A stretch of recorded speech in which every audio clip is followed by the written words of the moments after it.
So,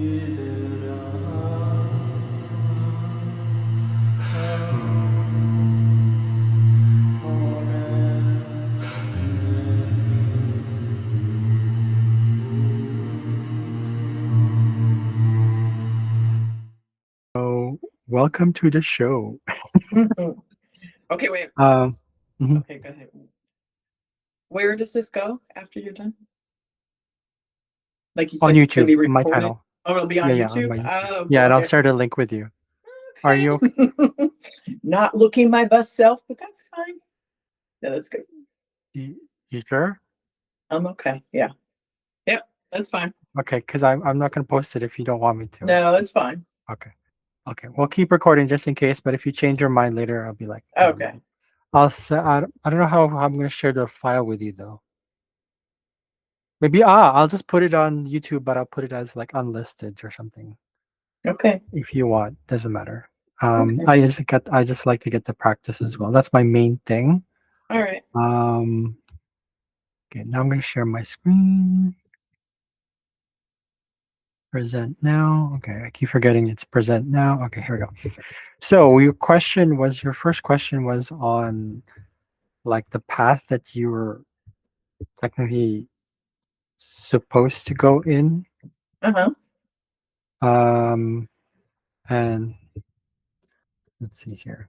So what okay, it's a bit confusing right now when you look at it, but it does a It's lot all of lines. confusing It to does a me, lot of. so okay. I know. So the way it's gonna go is I'm just gonna explain to you how it works. So basically, what I see here is you're in your past life you were very much used to the general gist is in the past life you were very much used to helping others or rather being in that sort of union, maybe relationships, maybe partnerships, any sort of like you me sort of thing.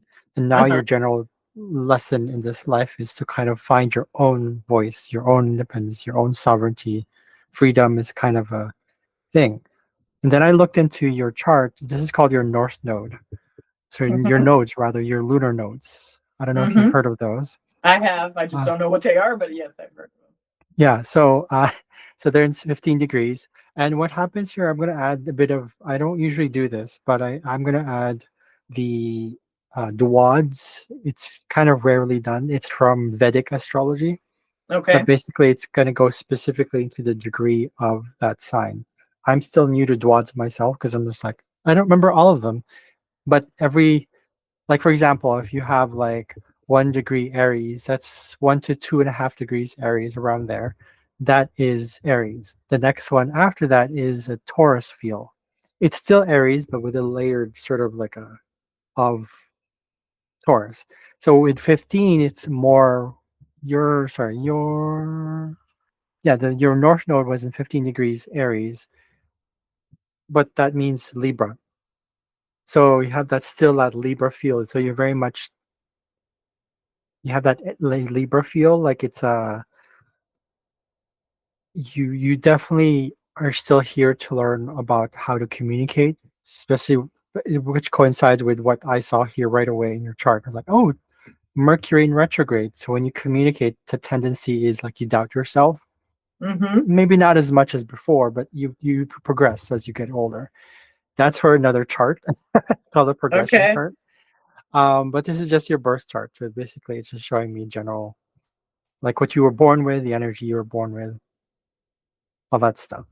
Uh-huh. So yeah, um, but tying in with all this stuff, with you're being called to find your own freedom. Because in the past, there's a lot of things that I noticed here. Um, very heavy actually.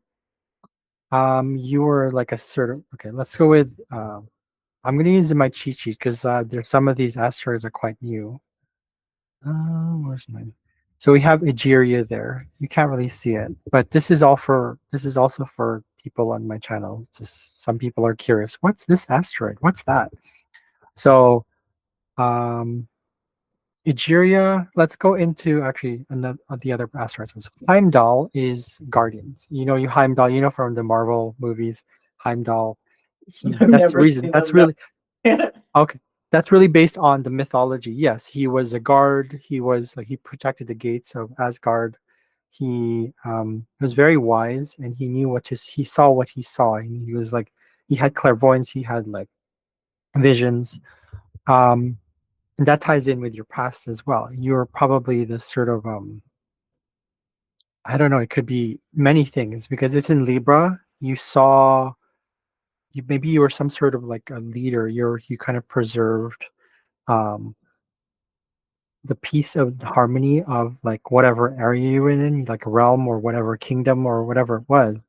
I'm not sure whether it was in a kingdom because it's Libra. Libra usually means that you probably uh, live in a society where it's very structured but very calm and peaceful. You're surrounded like but also imbalance wasn't tolerated, sort of thing. So I would say that's part of that. You also have Odin here. Odin was he's actually kind of similar to Mercury. He's like god of messenger, but Odin was about higher wisdom, knowledge. But like there's this thirst for knowledge. That's Odin. He's very kind of a. He's almost like Neptune as well. He's very sacrificial. He sacrificed. I think he's one of his eyes to get knowledge. I forgot. I think he went to Balder. It's in the Norse mythology sort of stuff.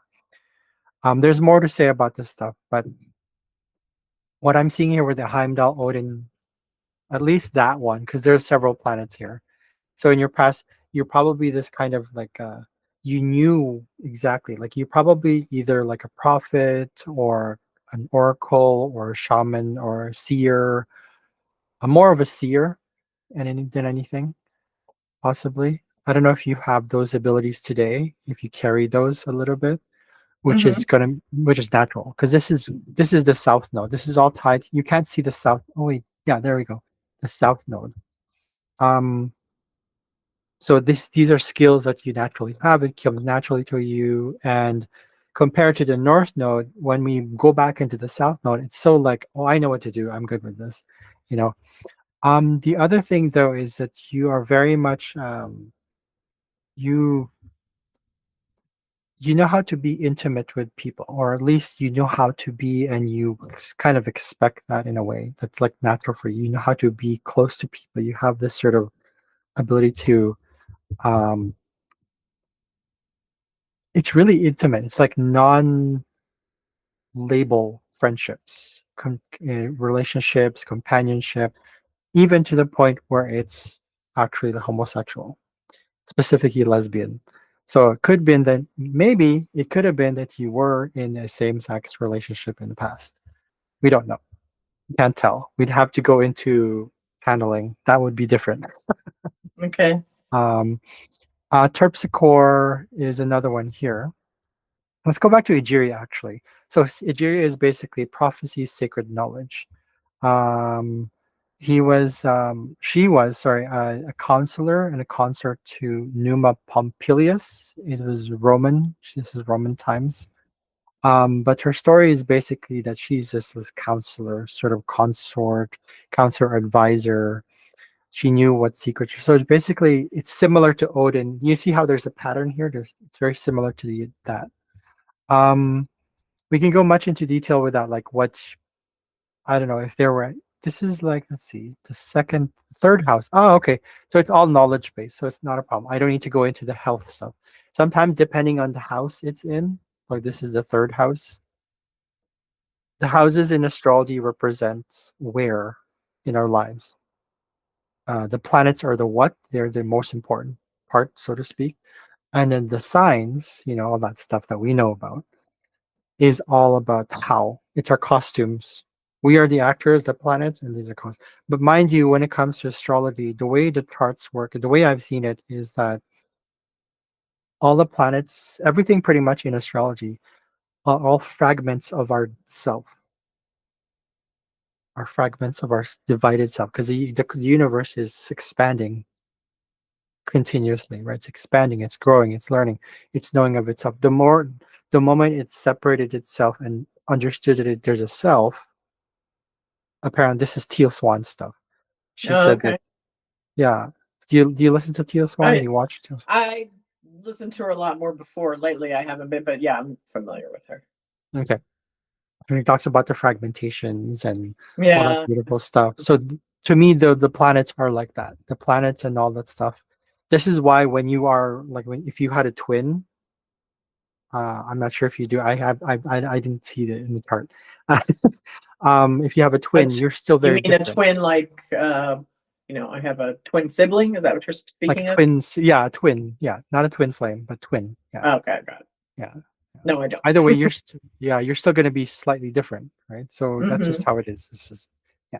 Um, and then you have here terpsichore. I mentioned here terpsichore. Goodness sakes, terpsichore was one of the. Uh, was she one of the fates? I think she was one of the fates. I don't remember. So she's about physical expression and creativity. Basically dancing. Oh, she's one of the muses. Sorry, she's about dancing. So you could have been a dancer. Could have been Hmm. some sort of like Broadway stuff. I don't know what it was. Sort of anything related to dance, music, and rhythm. Um, Narcissus is right here as well. Narcissus is highly misunderstood because narcissism is just pain. It's unconscious love, unconscious self-love, and unconscious love towards others. That's basically narcissism, and it's unmet needs, as according to Teal Swan's words. It's unmet needs, and I was like, oh, okay, and that's exactly what Narcissus is here. Like the myth of Narcissus and this astrology of Narcissus, that's what it's about as well. So in the past, you had probably like all that issues with narcissism. Could have been like, um, it's funny how the word twin came up. Huh. I don't see twins here, but it could be that maybe you were also very close to a twin. Could be a fraternal twin or an identical twin, either one. So we don't know. But they also have here one of the Furies, Megaira. Megaira? I don't know, whatever. And she's all about jealousy. She's jealousy and envy and all that stuff. But there's a lot of like, it's almost like, what am I getting here? Probably in the past, you were used to having that close relationships, and if you didn't, it's almost like you sought revenge. You were kind of vindictive towards a relationship. Maybe you ended it. Maybe it doesn't say that you killed them. I'm not showing killing or anything. I'm sorry to say this, but or that it's the opposite. Maybe you experienced that. Either way, we don't know exactly, but it had a lot to do with definitely like communication, a lot to do with learning of yourselves, your relationship. Could have been actually, yeah, it does say sibling. It is a sibling thing. There was a sibling thing going on there, because the third house represents siblings, your immediate environment. Could have been a sibling-like person, neighbor, someone close by, a close friend probably as well. Most likely sibling though. That's the higher probability. So, have you ever sensed that in yourself? Like maybe that was something What about like your like intense past. Have you? Yeah. Have you ever jealousy? had? You say? Yeah. Does it resonate with you? Like in terms of like, because that's what it's. I'm just reading what's on the chart. That's Well, really what my I'm doing. one of my sisters in this lifetime, we had a pretty. We were almost like twins. Everybody thought we were. We were only like 13 months apart, not even. Mm, We mhm, looked alike. Growing up, my mother dressed us alike. mhm, Um, we were very, and we kind of had that narcissist codependent relationship, and so we mhm. were close, but we were at each other's throats a lot too. So, Yeah. There you go. Yeah. Yeah. And you had to continuously like you had to keep your. Sometimes you had to put a wall up to kind of preserve your own sense of self, your own knowledge, so to speak. It's all ties to the third house stuff, right? So yeah, hmm. that makes sense. So this time the goal is to kind of find your own path, find your own philosophy. Even this is the ninth house, opposite of the third house. This is the house of Sagittarius, which is all big business opportunities, business opportunities, travel. long distance travel, not just short distance. This is all about what is that one? Foreign countries, traveling to foreign countries, foreign people as well, languages as well, higher education, belief systems, religion or doctrine. Um, so I'm not saying go into religion. I'm just saying, I mean, if you are, that's what it is. That's what it is. No. So yeah, okay. So right now you're being called to right here. You have Vesta, Daphne, and your North Node, Cassandra, and Iris. Quite heavy stuff, I think. So what's probably sometimes scary for you, maybe, is to go forward into something where you use your skills of the past, of that Libra skills of like balancing or kind of gauging things and like seeing where things are and then kind of making a calculative like move. It's more about the reactive energy. Now it's more like you have to be active or proactive because you're so used to the reactive energy. This is very Libra because it's all about like just observing. That's Libra. Like observing, seeing what things are, and balancing, harmonizing things, making sure everything's well, yeah, balance. That's really what the key is. And relationships are a huge thing. So when you get into a relationship with anyone, any sort of relationship, it's like it kind of makes you feel right at home, right? Um, but the goal here is to do the opposite. Well, actually, don't, yeah, not the opposite, but find more of your own sovereignty, your own independent, your voice, right? You kind of been doing that too. When you told me it's like I'm here and I'm waiting, and you're like very direct about it, and just like okay, cool. That's also probably your moon in Taurus coming through. Uh-huh. That's usually typical. Like you're just very straightforward to the point, all that stuff. So I noticed it's like, oh, the Gemini energy, Oh, yeah. and it's like, so um, yeah. So now you're trying to find your own independence, but also trying to kind of really have genuine. This is Eris, genuine connections, absolute inclusion. So it's kind of like if you don't fit in a certain group or a certain setting or with people or just another person, then it's like fuck it. I swear in my videos, by the way, just to let you know. So Okay. too I'm late. not I already offended. swore. Okay. Um, and there's Cassandra, where even if people don't believe you and the gifts that you have, because you have these visions, I think, right? I'm assuming you do. You I've get had, some of yeah. that. Hmm. Yeah, Cassandra is like that. Cassandra has that ability to see. She just knows, Cool. Well, that's right? how I was. I just knew things. I didn't know Yeah, how. I just couldn't yeah, say, but I just know. So yes, that is yeah, true. exactly. And so finding your voice in that and saying that it's like, you get that Odin Heimdall, Egeria prophetic abilities, right? You bring it into this lifetime. Those are the gifts you have. And so Cassandra is saying here, people might not believe you, but go for it anyways. Who is Cassandra? Cassandra, Cassandra she's the one she's basically like another uh like she sees visions. She gets premonitions.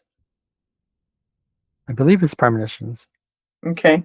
Yeah, inner faith. That's really what she's about. So she has fortune telling abilities, divine gifts like divination, premonitions, hunches. Um and even if it's to the point where I'm not trying to go far into this one, but I don't want to label anything, but what I got is also possibly like what people might consider schizophrenia. Who cares? It's not schizo. It's just that's a label. That's fear based, right? So what we want Mm-hmm. is to embrace some of that stuff because you never know what you're gonna get. It's like the universe, the cosmic energies, or like a box of chocolates. You never know what you're gonna get, right? So Mm-hmm. and but at the same time also kind of creating again that boundary. Daphne is Daphne was pursued by Apollo, but she didn't want anything to do with that. So you're being called to kind of find your inner reward system, celebrate your own gifts, celebrate your own like abilities to like okay, well, I it's almost like you're being called away from being like away from like any of that codependent stuff, more into like in That's yeah, just what I've been interdependent. working on lately. So, Exactly. Yeah, there you go. And also really standing your ground, finding your own inner sacred divine. Literally, it's called actually technically it's divine feminine. This is Vesta.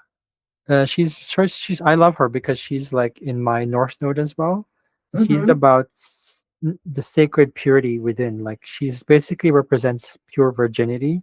There's other aspects of ourselves, the other asteroids that do that. But Vesta had no, she had no statue in ancient Rome. No statues. It was just this flame. Everybody protected it. So it's all about protecting your own inner sanctity. That's the boundary thing as well, including with, tied with Daphne there.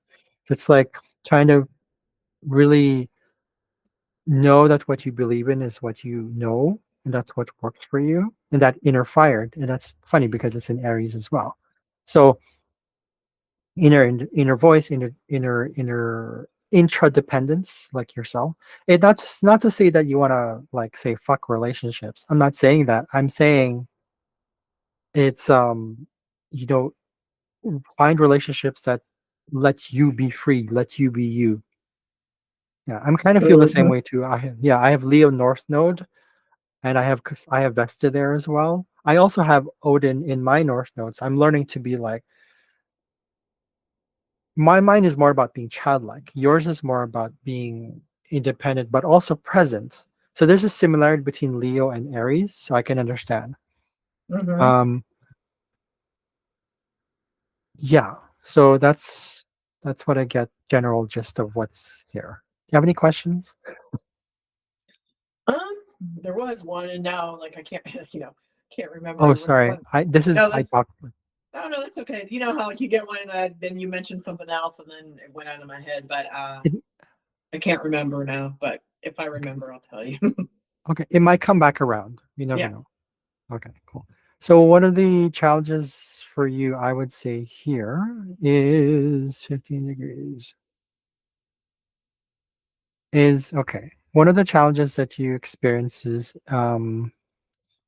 kind of sticking to your word, and you kind of have issues about all that stuff we talked about, like finding your voice, your own freedom, your sense of self, and sovereign. It just this. I guess it's a new sort of type of identity. It's not necessarily egoic, but you know, yeah, because the axis, the Aries Libra axis is all about identity. So for you, it's finding your own identity. That's the big thing, right? hmm But the challenges come like that you encounter usually has a lot to do with um, well, technically they happen when you're dreaming. When Several what? things here. When you're dreaming. Oh, okay. Yeah. So I see here lots of stuff. It's very chaotic dreams. Little things that you probably don't know about, and kind of like you feel bad about it. Maybe you feel like I'm evil, I'm demonic, and then it's kind of like this whole Balder was he was like this one-time god. He was what you call like the dying, the living dying god. Like they have short lives. So any sort of short-lived. Hold on, let me double check Cleo. What was she about? Cleo is one of the fates, by the way, just to let you know. Okay. I don't know much about her, so I'm gonna skip that one. But she's something to do with destiny as well, for sure. Orcus is about integrity and really being honest. Is like, what did I come here to do? It's quite deep actually. Orcus is not an asteroid actually. Orcus is a dwarf planet. He's way out there beside Pluto. And Asmodeus is this trickster demon. Asmodeus is describe him. He's um he's kind of what do you call this? He's everywhere when it comes to I don't know how to describe, but basically he's like this demon of temptation, mischief, and anger. Um he's kind of like the Furies, or he's like vengeful, but he's doing this because he wants to have fun. Asmodeus is basically having fun, but with your darker side. Um, so I would say when it comes to the placements that you have here in Cancer, because that means it's tied to emotions, tied to family, tied to heritage, tied to ancestry, DNA, all that stuff, your basic needs as well. Um, this is what all this is telling me is that you're when you have dreams, or at least when you're in place of like meditative state, or when you're contemplating, or you just like relax, more relax, especially when you're dreaming, these things kind of pop up. So I suppose issues with uh, kind of chaotic, like you don't know if you belong, you don't know if you fit in, and then it's kind of like you want to fight it. Maybe in your dreams you want to fight it, and you kind of just want to play around and see what's there, even if it's short lived. And really being honest with that and saying, okay, well, this is, it's almost like you have this like seas, like turbulent emotions. I don't know if you get that in your dreams. Hmm. No, no, no. I have a lot of dreams, and my dreams are usually very detailed. It's like a whole other waking Uh-huh. life. Yeah. I dream a lot of people that have passed on, especially that have just passed on. Oh, I, okay. Balder. Yeah, that makes sense. Yeah, there you go. Yeah, that you makes know, sense. Uh-huh. There you go.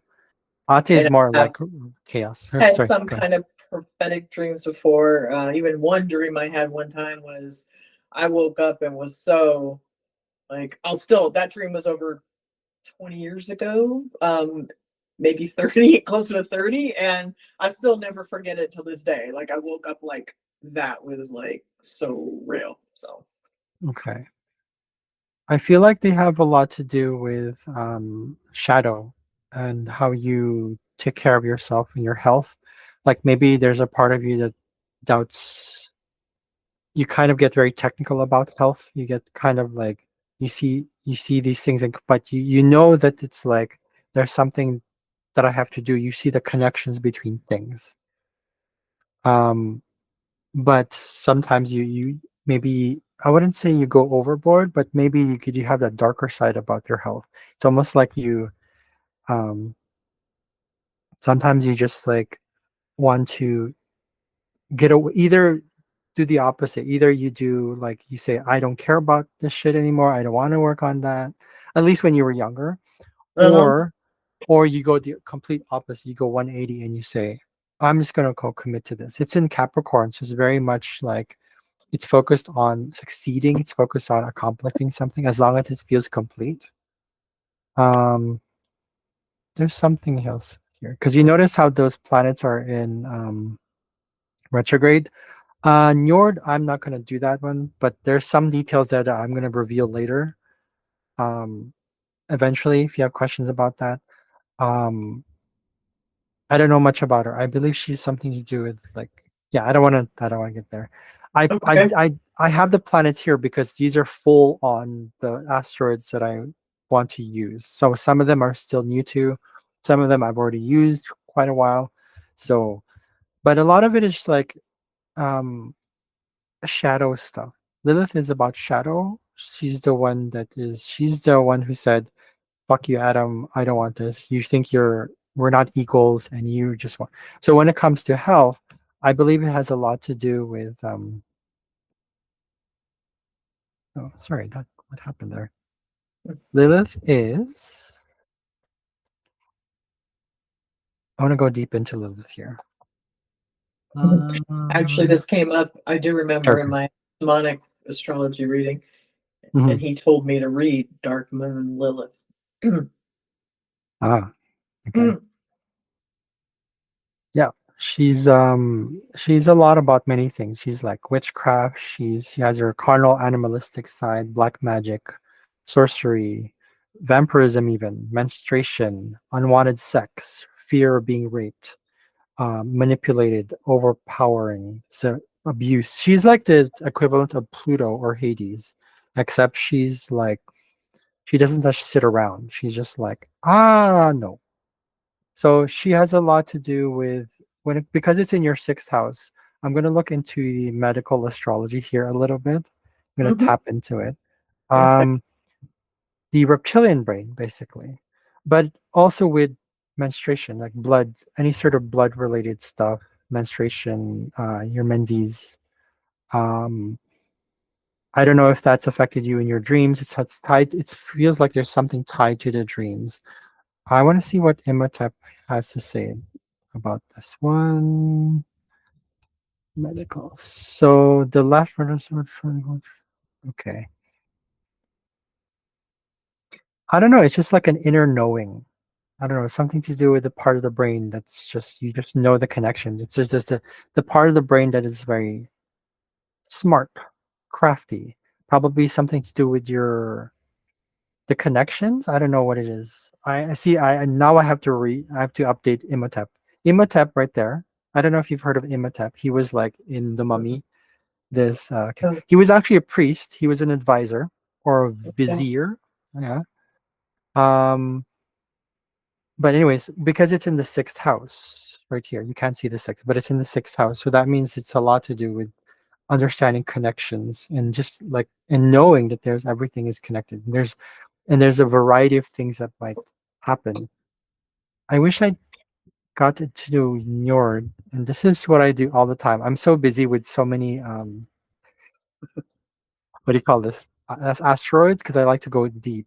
Um, Let me look at Njord.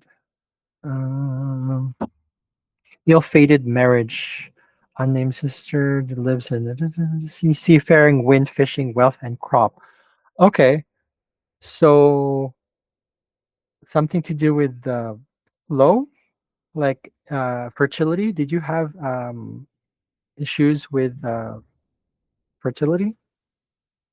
I may have, I was on, I was never married, but and currently I'm in a long relationship. It was another one Mhm, before.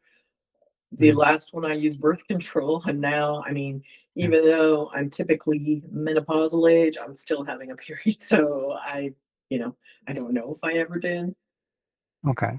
but I was told at Okay. one time I was having some issues, and I was told I had PCOS, which does affect fertility. So I don't know if you're familiar with it at all, Mhm, but anyway, mhm, I don't know. okay. Well, that in turn, these things with your sixth house and 12th house placements, right? With the whole feeling of like these random as long as you know you are honest with your emotions and you look at the little gifts that you have the things coronas right here is represents uh, uh gifts that we don't really see in ourselves, hidden talents, right?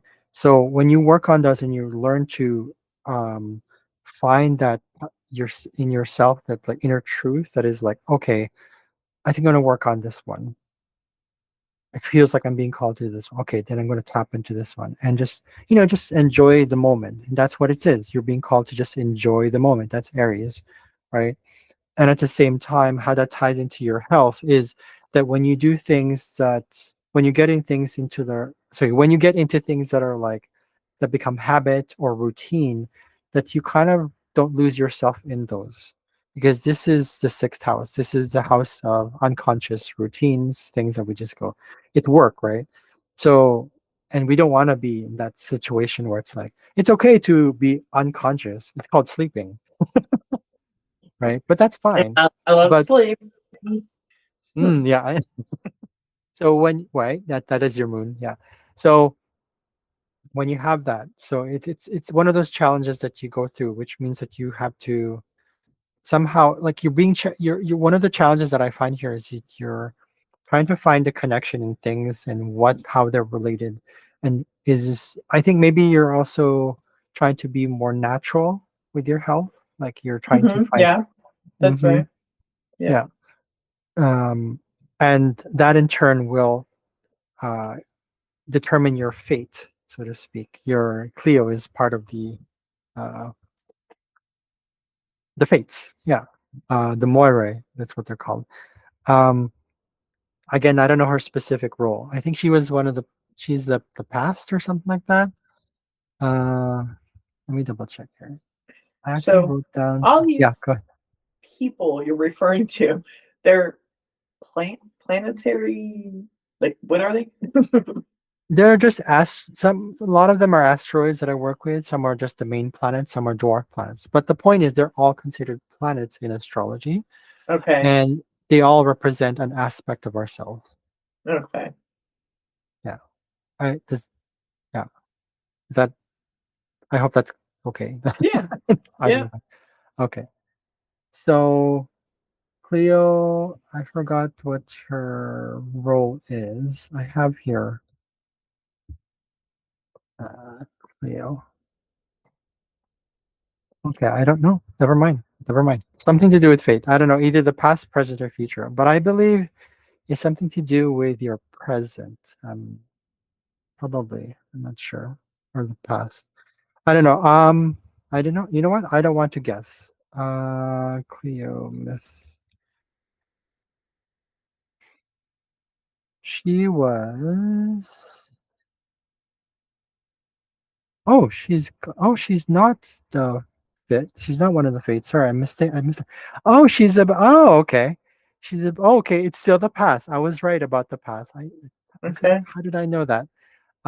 She's the muse. Sorry, she's one of the muses of for liars, muse of lyre playing and also history. So that goes back. Yeah, I was right. So because I was seeing it in Cancer and I was like, oh, that's a lot to do with heritage. So I was like, okay, that makes sense. Um, so I think it's in your dreams, or at least when you meditate on it, or when you how kind of what kind of I could just look up your charts, but I don't know when you would have done this. But my question is, have you ever done any sort of past life regression stuff? Yes. Hmm. Okay, cool. Okay, which is interesting because your fourth house was in cusp is in the Libra, so that means that that's part of uh you're used to, based on what we saw here earlier, right? You have well, that's just the south node. Well, yeah, I think maybe the reason you and I have both have fourth house Libra cusp, and we do enjoy the past as well. Like, or rather, not enjoy, more like we go back into it. And because it's in Libra, it kind of ties in with your south node placement. So that kind of makes sense. But your moon was in Taurus, when the moon rules the fourth house. However, that's something that you probably had a lot of. I think because your fourth house was what do you call this, intercepted. It's in between. It's like basically surrounded by three signs. There's three signs. There's two signs here. There's the Libra here, and then there's the Sagittarius here. Um, and what that signifies, or what that really means, is that your fourth house, like your experience with family, was in general like you felt like you couldn't be close to family, or there's a like I wouldn't say necessarily issues, but maybe there was also like a lot of like power struggles and delusions, and you were confused about you had to find your own inner truth and what was real for you, right? So that's just the gist. But what I'm saying, I'm not trying to talk about the fourth house here. I'm just saying I'm looking at it because it's like, oh, it's in Libra. Okay, that makes sense. But your 12th house, which is was in Cancer, so your moon rules the 12th house. But we were talking about the planets here, right? We were talking about the challenges that you go through. That when it comes to your north and south node, these challenges show me that it's all about really being finding that inner truth, and that sort of what are these means, what do these dreams mean, what does my past mean, what does um why is it that I feel kind of out of place in a way throughout history, like it's almost like where do I belong, you kind of, you know um and that in turn kind of triggers the whole like I don't know what to do in terms of like my health. How do I go about it? And you work on, it's almost like the shadow work feel how does shadow work feel for you? Because I feel like it's something that you kind of physically work on, but you've Yeah, done past regressions, right? So shadow work is similar to that. yeah, I've yeah been doing consistent work in that for Hmm. several years. Okay. So whatever you get from there, it's very earthy, like your experience. And plus it shows also why you're very earthy because you have your moon in Taurus. Um, and it's it's Earth. But sorry, I lost my train of thought there. I was gonna say something additional there. So this happens to me too, see as well. And your 10th house was also just like your fourth house was also intercepted. So any sort of beliefs you had, core beliefs that you had when you were younger, ties into how you see yourself in the world, like your reputation, the ego, and how people also perceive your sense of worth in a way, so to speak. Not really worth, but kind of. Um, but it is the moon in Taurus, so that's Taurus is about self worth as well, money, pleasure, um, physical things as symbolism for freedom, like money, of course, possessions, those kind of things. So as when you were growing up, as you were child, like, that didn't really, you know, it wasn't something that you felt. However, I actually included here a transit. So you probably have been feeling a lot of changes for the past a few years with regarding your career reputation, right? Hmm. Sudden changes though. They're not just changes. They're like sudden changes like, whoa, what's this? Whoa, Hmm. what's this? Yeah. Okay. Cool. So but the big thing here, as I mentioned, is the north node and your south node placements with the challenges. I always include the squares and oppositions. Oppositions are just opposite and squares are like 90 degrees from each other. You get the point. Um, because they're really good. They keep us awake. Yeah. Okay, so I think that's the general gist of that. Let's see. Let's take a look at the transits right now. Uh, okay, so you have your moon transiting. No, it's not even transiting. It's transiting. Oh, you're transiting your Chiron. So we didn't talk about Chiron here. Definitely wounding of freedom. Like you feel like it can't be yourself. And it's like, I need to be free. I need to find my own voice and all that stuff.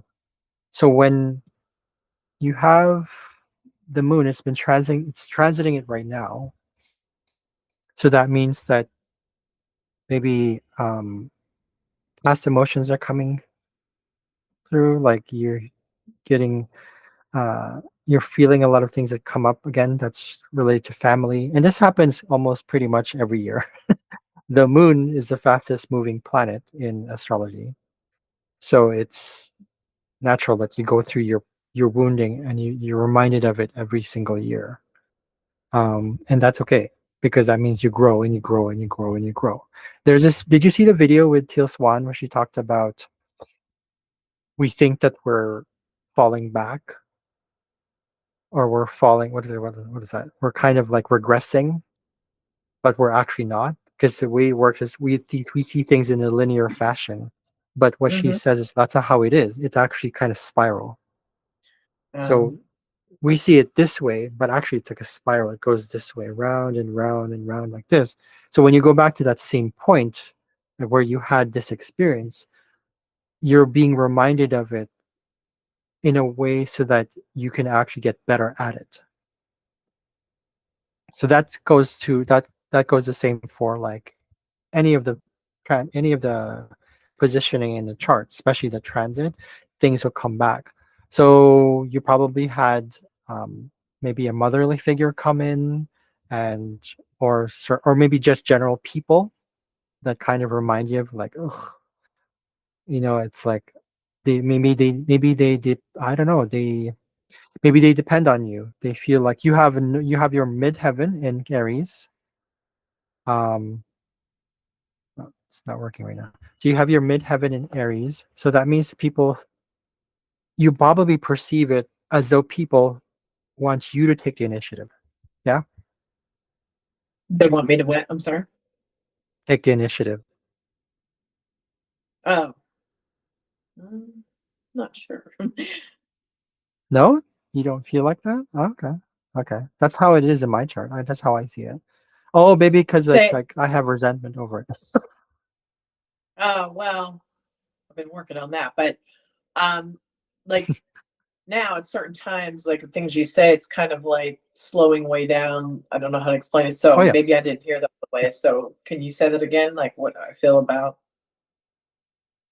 Oh, like how you that maybe people see you as just like she's assertive, and so they almost like feel like you're this leader.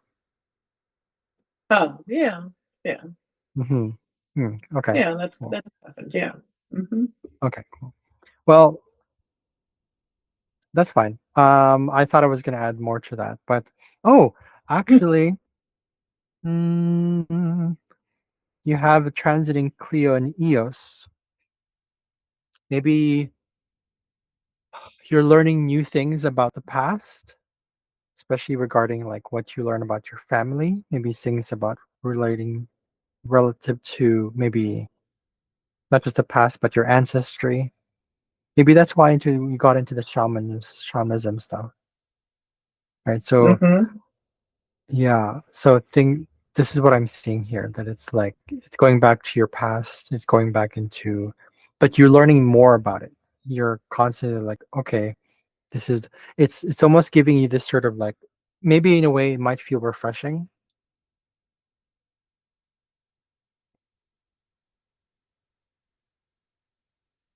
Can you hear me? I can hear you. Sometimes you're just like going in slow motion. Sometimes, like you'll talk and then it goes real slow, and Yeah, then you're yeah, kind of yeah, still, and then yeah, it's the internet. yeah, okay. And it's funny because I'm like tied, I'm like what do you call it? I'm connected to the internet like by cable, like the Ethernet cable. Oh, So okay. yeah. Okay, so there's that. North Node, what else? Okay, so did you have any more questions? So we're pretty much already about an hour in. This is just your North Node Oh, stuff. Oh, really? I did. Wow, that went Yeah, fast. yeah. There is this one. I should add this actually. This is your, I totally forgot that I did this. Um, Progressions. So this is showing me your progression charts. Both, this is all regarding North Node stuff though, right? Okay. So, um, so with this one, this is called a progression chart. Um, okay. Naturally, you feel more like a Leo. You feel more. There's a layer of like that sovereignty that you kind of stand your ground. You probably get more into artistic things. Um, any sort of like where you're in center stage. So eventually, you're going to move into Virgo later on. Am I reading that right? 22 degrees Leo. Yeah, that's right. So Okay. in about 7 years, you're gonna have that feel, that shift of feeling of like what you desire, what you want. It's gonna change. That's the sun right there. Okay. Um, yeah. Um, Mars is in Leo. It was originally in Gemini. So anger comes out more easily. It's not like so you are being called to be less airy, more fiery, like because Mm-hmm. those are your south north node axis placements. Um, that's interesting. All the planets here, all the asteroids are still conjunct each other. Most of them are. That's Yeah. interesting, So but what they're does that? no longer attached. Yeah. Sorry. So what does that mean? It's still like something you deal with regarding money, like Money. how you earn money, the money you have, possessions, which is like still things you're learning about how to relate with them, what kind of where you should draw boundaries. And you get especially with your self-worth, there's issues with narcissism there too that you're still learning, especially when, let's see what its opposite here. Especially when you kind of maybe don't know how to relate with people, or when people, especially, it's what you transform. It's what you're transforming through. It's and Cassandra's there. 24 Cassandra's, yeah. So that means that when people continuously like don't believe you, or continuously like kind of like they, I guess in a way they look to you for answers, or they look to you for leadership, or they chase you basically. Daphne is also about pursuits. Um, uh, but she wants independence. She doesn't trust. If she's, why are you why are you chasing me? What do you want? Right, that's Daphne. Um, so, but we also, with also Saturn also in retrograde. So you don't want the conventional freedom promoting sort of ideals of humanity, and you transform through that, and you kind of like, okay, I want something else. And that's where the self-worth regarding, like, pride comes in. um Probably extreme pride, but it's more like because there's a part of you that's like, you don't know what I want, right? And so that's whole there's a good side, there's a gift in narcissism, which is confidence, right?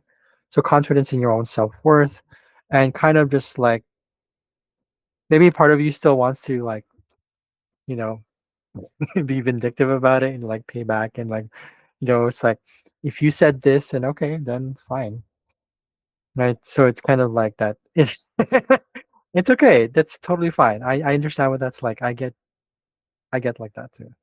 um but I think it's here too, it's kind of making, maybe, I don't know, have you been getting to music that make like money to earn money? Do you do music, or dancing? Well, actually, I did a little bit of both. I've dabbled in so many different things. Like I just always acting and That's fine. singing and dancing, but then I never followed through with any of them because of mainly, I think, just not enough belief in myself. Yes, yeah, that's okay, and that's normal. But you have been really called to do that. With Vesta and Venus here conjunct in your 11th house, close to the sun, it's almost there. It's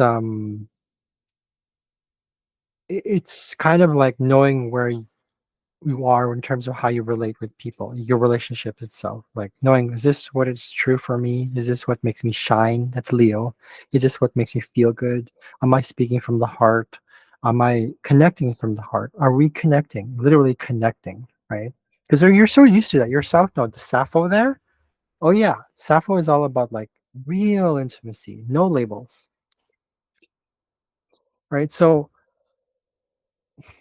and you're really still continuously being called to that, and near the end of the, maybe about 6 years, you're going to feel that a lot more, where you want a genuine way to shine and be yourself, but at the same time people following you, not where you have to like chase them or anything like that, right? So yeah, that's what I'm seeing when it comes to these placements. um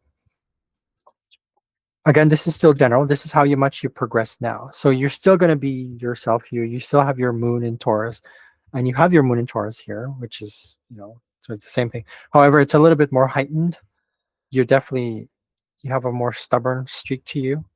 This is probably why you say you don't follow through, because there's that stubbornness, and you're like, I want to be comfortable, pleasure, or this is okay. I'll just wait a bit. Does that does that resonate? Yeah.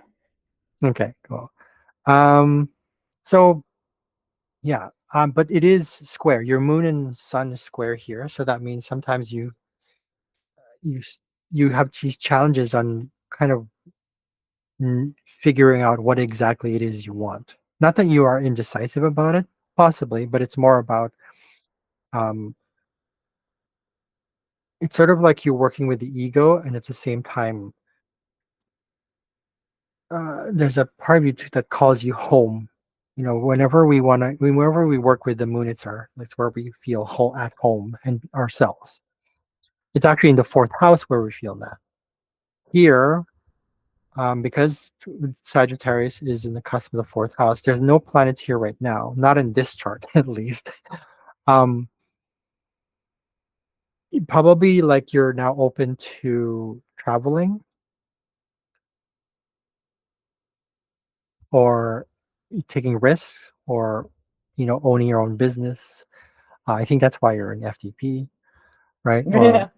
yeah. So um yeah, in terms of your Well, North Node, sorry, go ahead. Mhm. oh, that's okay. And that's the thing. Now, that's one of my questions I was going to ask you before that I forgot Yes. about. Okay. Just, I thought for a long time that I wanted to have my own business. I've dabbled also in that several times, but something always pulls me back. Like, I don't want to do it. I don't know if it's from a past life where, I was burned at the stake for my, beliefs, and I don't want to do it because of that reason. But there's always something, and, not, again, not enough belief in myself and that type of thing. Also, something about, like, okay, I had another sales job for almost 10 years before, and I knew that was coming to Mhm. an end. Mhm. But then it came to an end sooner than what I thought it was going to be. So I had to get another job. And it Mhm. ended Mhm. up being, a better job, a much better paying and all that. But it's like, then I find like, and it's very demanding job. So I'm working like Mhm. 8 to 5, sometimes beyond that. So I'm exhausted after I'm done. So I find very little time to devote to any type of business or whatever. So if there's Mhm. something you could see in the chart, what that reason would be that keeps on, making Are- me not want to do it. I think you're talking about specifically like vocation and career, I guess. right? Yeah. Yeah. So you said, let me, okay, see if I understand this one. You're saying that uh, it's, they're quite, it feels short-lived, like the jobs you've been in. No, no, not that. Oh, Starting sorry, in the business, business. like Oh, sorry, yeah, yeah. why I got into this, I was like, okay, that's it. I'm gonna do it now because I think I just need, if I have guidance all along the way, then I can do it. And Hmm. I Okay. still didn't do it. And there was just something in me that every time I try to do it, and I've tried so many times, something within me does not want to do it. Now, okay. So what I see here is your own in your own birth chart. You have this is the ninth house, which is big business stuff, but this is also tied to Jupiter. So we'll go into that in a bit. So Pisces here rules your ninth house. So that means that um it can it's there's a vacillating sort of feel that goes like this. It can be short-lived for sure because it's a mutable sign. It might end. I think, but the thing about it is that there's a part of you probably that is questioning that, especially with your progressed moon and your natal moon. They're both in Taurus still. So that means that there's a part of you that is very much, you feel at home if you feel secure with getting, if there's money in the bank, you feel very secure. That's that, right? It's a part of Yeah. an ego thing as well. The moon is kind of also ego in a way. Um, Mm-hmm. because it's like what keeps us, safe. It's tied to the reptilian brain back here. It's like security. So it's very strong in the mammals that we are, right? Uh-huh. So finding security and it's like what's my right. But I think with this one in this lifetime that you got into in this incarnation, you're being called to go with that flow. Sorry to say that, but I feel like you have to go with the flow and say, when I say go with the flow, I don't mean just like do this, do this, do this, do this. But that's why you chose, I mean, naturally, your soul chose to be in Gemini, right? It's about being flexible. It's the most flexible energy in the zodiac. It's all about flexibility. It's all about learning. It's all about also being in the moment. It's tied to Aries, which is like that whole like just being present, enjoying it, having fun, frivolity. Is that frivolity? Is that the word? Not too much of that, but I mean, just enough fun. But it's also practical fun, practical knowledge. Um, I'm just wondering. I'm surprised you're not into like. Have you done teaching? Yeah. A little bit. Okay, okay, okay. But when it comes to your big business, like with in Pisces, let's take a look at where Neptune. Okay. Okay. It's in, let's look at its main ruler today. There's two rulers, two ruling planets of a sign. Well, some signs have two. Rulership is, you don't need to know. I'm still confused by it sometimes. It's just like it's not really that important. But really what it means is where we can look into for specific details how everything is connected, because that's how it is. When we read a chart, everything is connected. Um, so with Neptune in retrograde in your natal house, in the fourth house, and being it intercepted in the fourth house, it almost feels like um, a lot of your big business ideas. I mean, if we're talking about modalities, then you go into something like shadow work relating to illusions, delusions, probably even infections. It could be energy infections or literal physical bacterial viral infections, or it could something to do with water.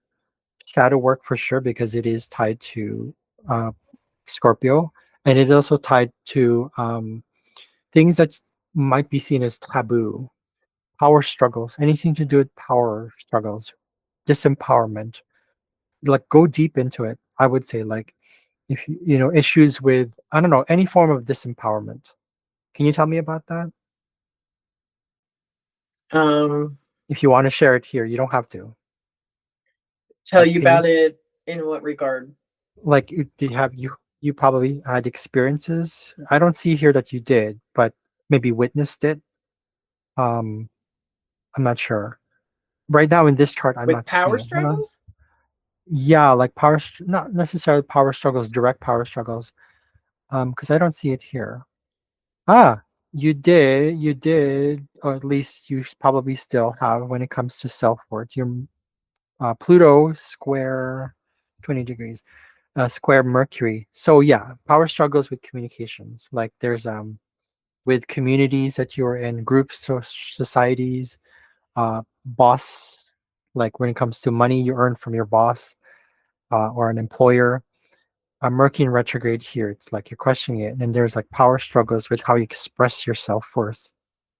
Well, yeah, probably. I mean, which I feel and which I've been working on again, coming from Mhm. my childhood, not, you know, being Oh, conditioned not to express yourself, or mhm. your expression was wrong, so then you learn I can't express myself, or Yeah, mhm. fear of being ridiculed for what you're saying, or like I had a Yeah. horrible fear of being judged and criticized growing up. So then Mhm, mhm, I learned I kept myself safe for a long time by mhm, just kind of keeping to myself. And so I don't have to risk that. So if I'm not in relationship and if I have friends that are not really there, like I don't have to risk that being judged. Or if I keep things to myself, nobody's going to mhm. judge me for what I'm being said. Yeah. So, Yeah, you were expected to be the peacemaker in the family. She's like, she'll just mhm. accept it. She'll just do. That's exactly what I went through too. They're like, he'll just be he's a nice guy. Da, da, da, da. And then you're like, then you go all out and you get all like your past life energies comes through and you're just like, I'm gonna fuck this shit up. Like there's the ego that comes in for sure, but there's a purpose for that. There's an energy that you can use. It doesn't have to be so toxic to the point where just it's also going to affect you, or create a lot of energetic, not only dysfunction but like trauma, like in karma. I mean, but that's beside the point. The point is that there's a reason for that as well, because maybe you're here to, I would say you're here to stir things up, shit up. I don't speak English. um, but Eris is right here, so she's the one. I think she's the big focus for you. Eris is very powerful. She likes to test the grounds. She likes to test things and see. And she kind of like stands in the background while people create the fucking chaos they want to create. And you're here going, you asked for it. You wanted a war? Go ahead. Okay, here you go. That's her story. That's her story. That's the myth, but there's truth behind it because it's like, you know, So so yeah, stir what shit up. what I'm here for is what again? To stir things up, is that what you said? I would say so. You're being called to stir shit up, like, and being not necessarily like aggressive, but like um in a way where you're trusting your visions, trusting your image, the things you get. That's part of your 10th, ninth house too, right? So I think that's just strong. So with it being in Pisces, it's also spiritual. So definitely a spiritual direction, right? So I'm not saying ignore your pleasures. I'm not saying ignore the money stuff. No, it, bring it together and say, and go with the whole like, okay, I appreciate this, rather than like saying, "Oh, I want this one." Say, I appreciate this, and it's going to be temporary. Everything is temporary. I'm only here on, this body is alone. The things that I have is alone. Um, Everything is alone. So I enjoy the embrace and embrace the temporary, the impermanence. In Japanese philosophy, and whatever, they have impermanence. This idea of impermanent. Everything is impermanent, right? At least in the physical world, it's impermanent. Um, but it's easier said than done. I know that. Um, the way I see it is that if you think about every single molecule part of your body, you know how you look today compared to how you look when you were a baby. So different, right? But what does that mean? That's because every single time the cells in the body continue to change, they continue to grow, the cells die, new cells are born. Life, death, life, death, life. It's cyclical. So that in turn can be kind of like, I mean, just thinking about it that way, it's like, oh, I don't know. Does that make sense to you? Like, do you feel like it's right? Because I Yeah. mean, yeah, because you have this Mercury retrograde thing, and you probably think about it, it's very more practical knowledge, and it's very analytical. But you've already gone through that sort of emotional part of your Mercury. You've gone through it. Mercury right now for you is in Virgo. You went through the phase of the Mercury in Cancer, Mercury in Leo feel. You went through that stage of your life where you had to feel it. So some part of you definitely absolutely knows, both instinctively and intuitively, which is also Leo, that it's like, oh yeah, I understand impermanence, right? So there you go. So I think so. I think what's happening is like, maybe if you embrace that, have you dabbled into not just like seers, being a seer, or being an oracle or a prophet, or maybe not prophet, but like something to do with that. You know what I'm talking about? Like your Yeah. psychic abilities. Yeah. Okay. No, So I you haven't, dabbled but into. Okay. I think maybe I brought it up before and then I was kind of, people made comments that made me doubt it. So I think I've done that with quite a few things. Then I just kind of say, oh, I don't want it, or I turn it off or whatever. So, So let me ask you, how do you, because you have your third cusp, your third house cusp in Virgo. uh When huh. you learn, you like things that are meaningful. That's actually Pluto Uranus right there, conjunct your third house cusp, means that you like things that are very different and weird, but also hands-on, but also very detailed. Like, how can I use this? How did you learn how to hone your psychic gifts? Like, did you go through a textbook? I'm pretty sure you didn't, right? No, I did not. It was No. just No, you just something I started noticing. I just kind of had a knowing of things that were going to happen before they did, and that happened Mhm, several times. And then the curious person I am started looking up, what is this? Like, how did I know that? And that's probably mhm. pretty much how. Okay. I'm gonna look at the vocational part here. Entrepreneur, for sure. Entrepreneur is one of them. So you're Hmm. right on track. You are, yeah. But also because it's in Aries, because it's beside Cassandra, Aries. I'm looking at Daphne right now. Okay. Ah, something to do with marriage, because you're so good at that from the past. Something to do with relationship, like a relationship counselor, sort of like, that's what Yeah, I'm seeing here. Like, I but thought something of with, that before relationships. Hmm. okay. There you go. There you go. Hmm. But also let's look at Cassandra. But but through like through downloads.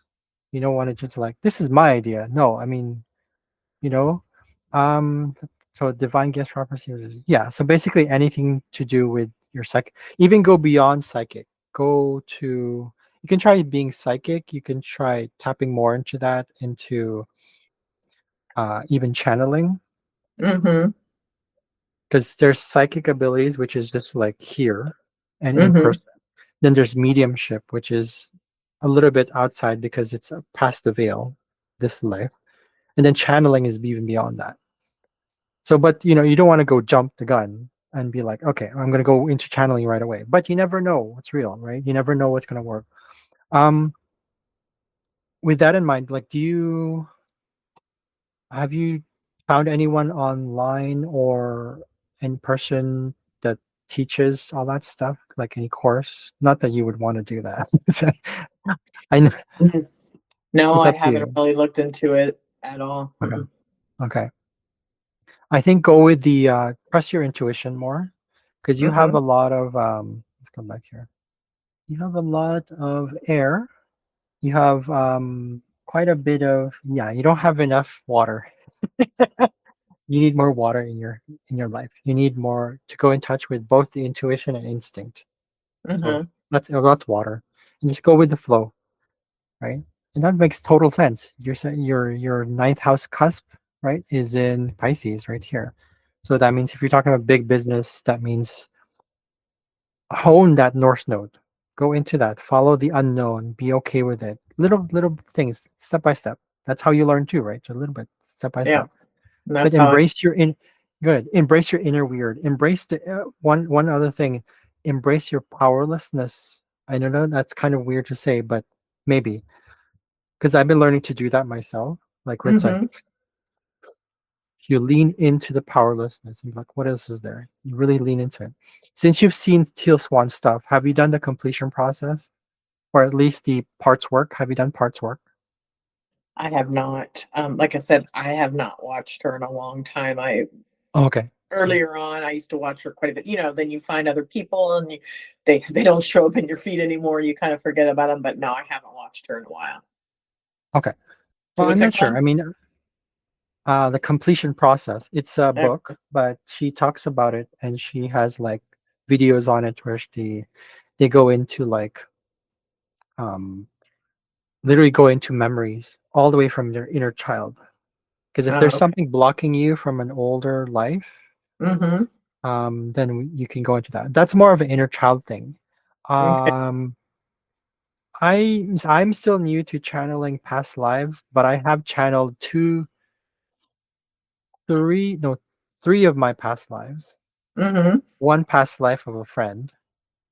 Uh-huh. So, but my clairvoyant abilities are kind of random. I mean, it's weird. I don't know how to explain it. It's yeah, but I see things when I close my eyes. I see things almost right away.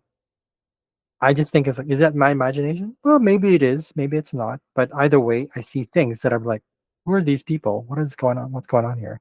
It's almost like I have almost instant access to images. I don't know. Do you have that?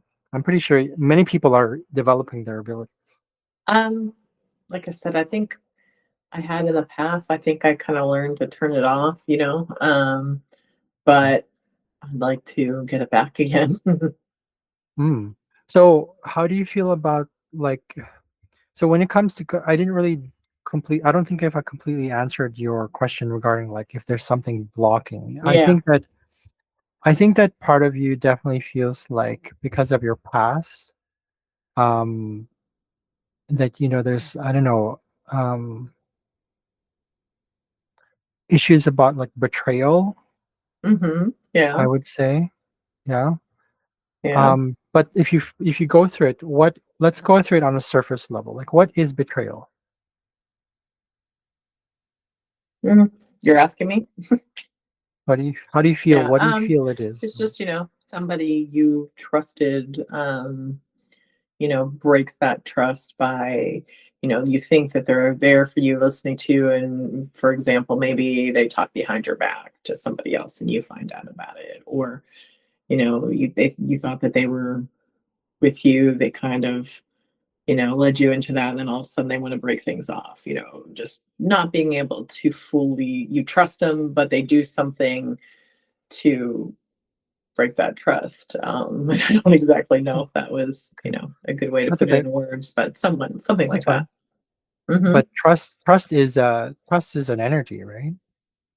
But do you create trust yourself, or do you feel? Do you, I mean, when I say you, I mean, is trust created by the individual, or isn't it Hmm. between the two people? Mm, very good Because question. I've never thought about that before. yeah, so Um, there goes. Mhm. I guess between the two people, I would assume. Yeah, because trust is really saying I'm going. I know that you. It's kind of based on consistency, right? But that's the funny part. Is there always consistency? No. No. Life isn't. Sorry. Life is all about change, and change is inevitable. That's normal. Hmm. It's a life death sort of thing. There is consistency, but it's only for a short period of time, and that's okay. That's why it's all about being in the present. That's the huge one that you're being called to do. When you're being in your when you're in the present, right, right there in your North Node, Hmm. Aries. Aries is a very present energy. You look at Aries people, especially with Sun and Aries people, they're curious Hmm. about many things too, right? I have a friend who's Aries, like Sun in Aries.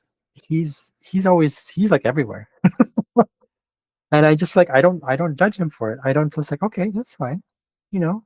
We share a lot of things. We have a lot of things in common, and it's just like okay, like, there's no, yeah, but it starts with like the releasing the judgments of yourself to yourself for yourself, so that way you release that, and then you start to see that. I mean, it's little bits and pieces that go in that direction, and sometimes you may not necessarily need to be consistent. I think with when you embrace that part of yourself, because when you grew up, when you were a child, as you grew up, you were in an inconsistent, unstable environment. This is Aquarius. You have your descendant in Aquarius, but you wanted to show people, or you wanted this to be where it's like, no, I want to be more. Um, I want to be less technical. I want to be less analytical. I want to be more in touch with my emotions. I want to be more, you know, be actually present. That's also part of Leo as well.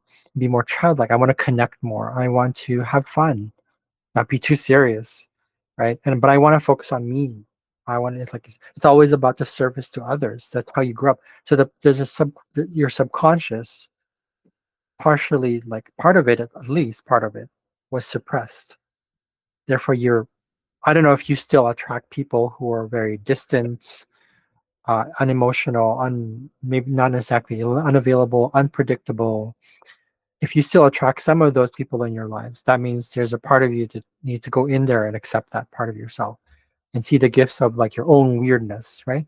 Right here. Your Pluto and your Uranus is conjunct here, conjunct your third house, which is in the cusp opposite of the cusp of the ninth house. This is what's blocking you, at least in general. I would say when you embrace the powerlessness and your own little weirdness in yourself, things will start to change. When I say things, I mean specifically when it comes to the trajectory of where that's supposed to go or supposed to go. There's no supposed to go. There's no right or wrong answer. Hmm. It's just where what you decide, what you make it. You co-create. So the Pisces thing isn't necessary because a lot of times there's a stereotype about Pisces where it's just like I'm just gonna let everything happen to me and let the apple fall from the tree. I'm not gonna catch it. It's gonna fall.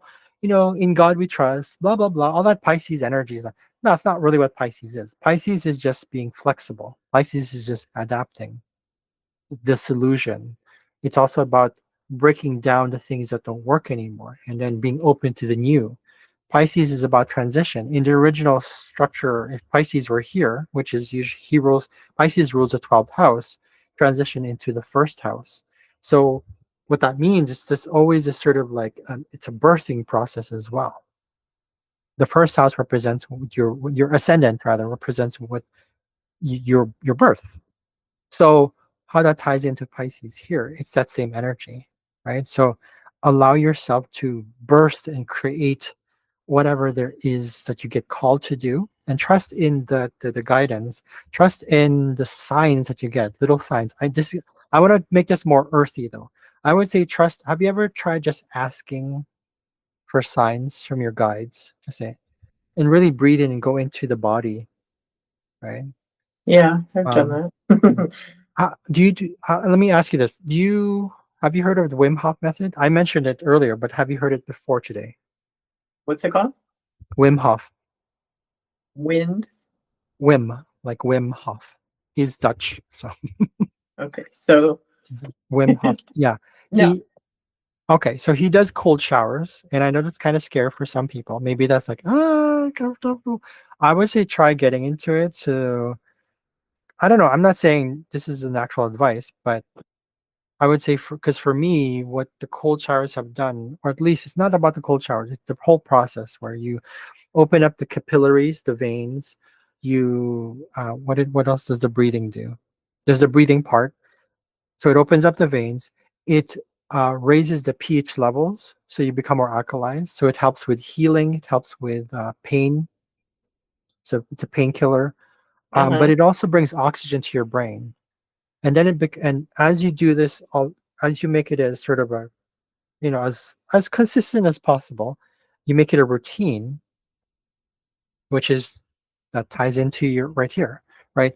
You'll When you make it into a routine, the cold shower that you get into, like the process of learning the how to do the cold shower, which is you start little, when you do the breathing method of the method itself, Hmm.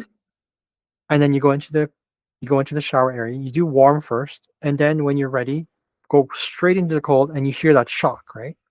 That shock is a physical reminder that it can be a part of a training, because some people think that when you do cold showers it's just all cold showers. No, there's a lot more than that, because what it does is that it's not one, it's natural, and when it's two, it's healing because it's water, and number three, it's healing because water sounds actually remind us of the womb,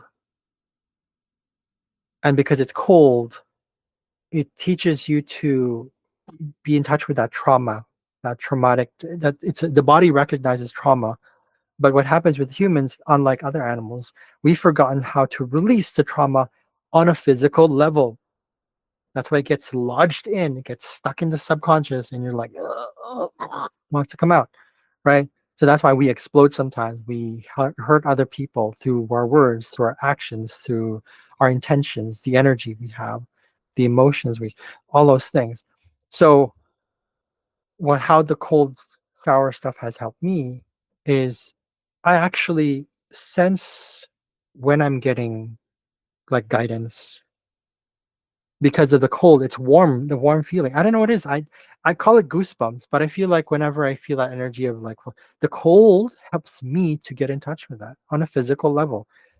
And I'm just trying to say, I know it's not really comfortable, but that's okay. You can't always be comfortable. You have to balance Hmm. the two, right?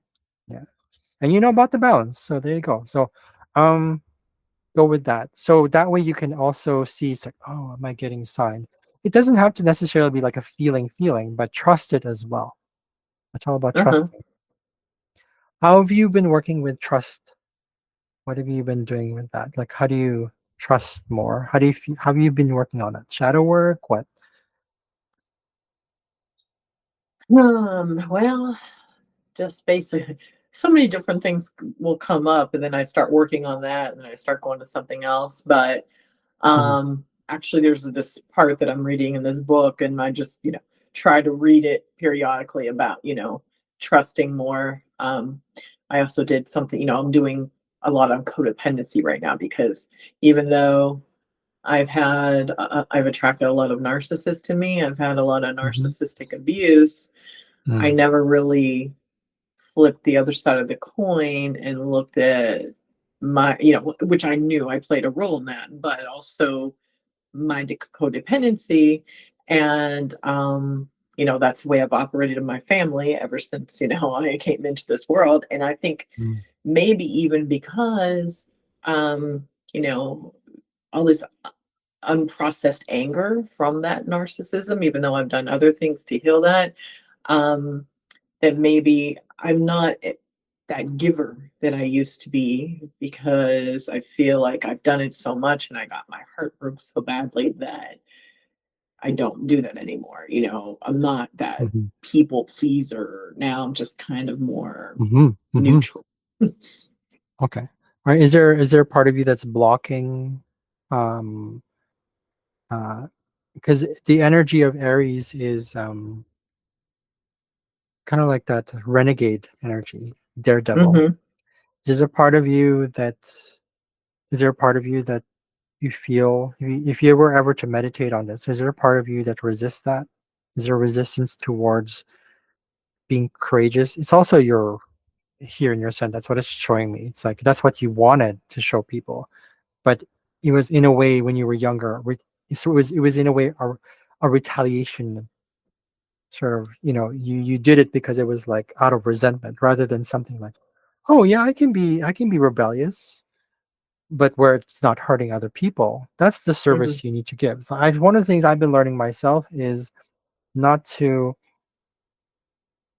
like with my North Node in Leo, it's like it's almost like what I'm supposed to be really proud and even narcissistic. Not necessarily, but you embrace that aspect of that energy and say, what does it mean for me? The same thing goes for you. What does it mean for you to be kind of like what is the energy of daredevil? What is that? What aspect of that can be a gift,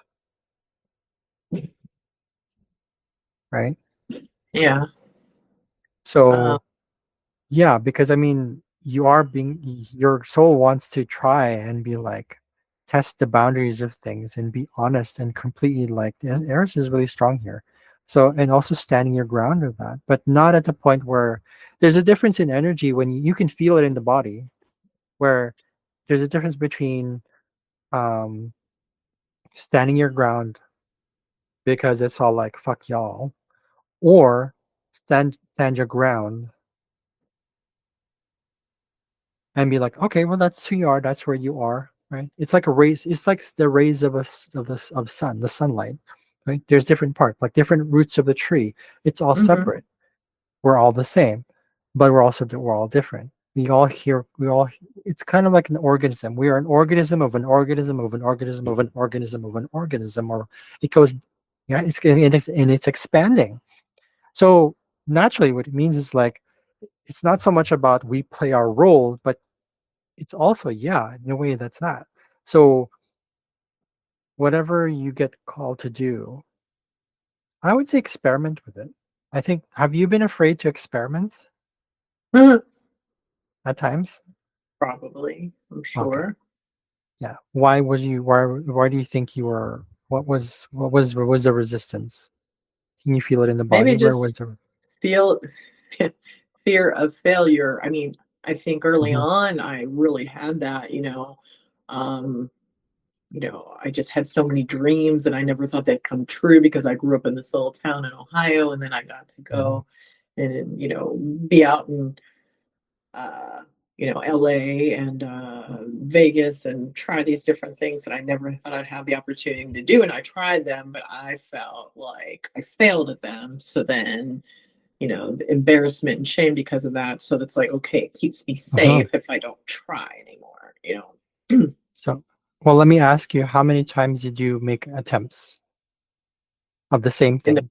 in the past, Yeah, oh, many I did many times. times. Okay. Yeah, many times, and then I'd get a little bit of leeway, but nothing really. And like for example, I was living in Vegas, and I was sometimes went out to LA, took acting lessons, did things like that. Went on to some local things in Vegas, but you really had to be in LA or New York to really make a go of it. And it was like I'm not willing to be a starving actress, waiting tables. Mhm, mhm, My life was pretty comfortable in Vegas doing what I was doing, so I mhm, mhm, didn't make mhm. that leap. So I think a lot of what you've been doing is focus a lot on doing rather than being. I think it's Mhm. time to go into the being. And I know it Mhm. might seem a little scary at times, maybe be like, I don't want to, there's a part of you, that energy that goes, I want to move, I want to move, I want to move. Well, then move, but in that direction, right? Mm-hmm. You don't have to always analyze something, but you can use the energy of analysis. Have you ever tried making use of your writing abilities, your ability to communicate through writing as what do Yeah. you call that? Automatic writing? Oh, I've dabbled with it a few times. Mm-hmm. Okay. Okay. So that could be one thing. I mean, I'm not Mm-hmm. saying it's one of the things you could do, but I mean, it might be. Um, let's see here. It is. That's interesting. I would say go with it. And do things little by little. Mm-hmm. I'm sure you already know that, but I feel like is there a part of you that wants to? Yeah. See, for you to feel power and this whole uniqueness feel, that's how you learn. Is you want to do things. It's almost like perfectly, Yeah, that's true. Yeah. right? So I would say feel the resistance if you're doing that. If it's not fun, if it's not really from the heart,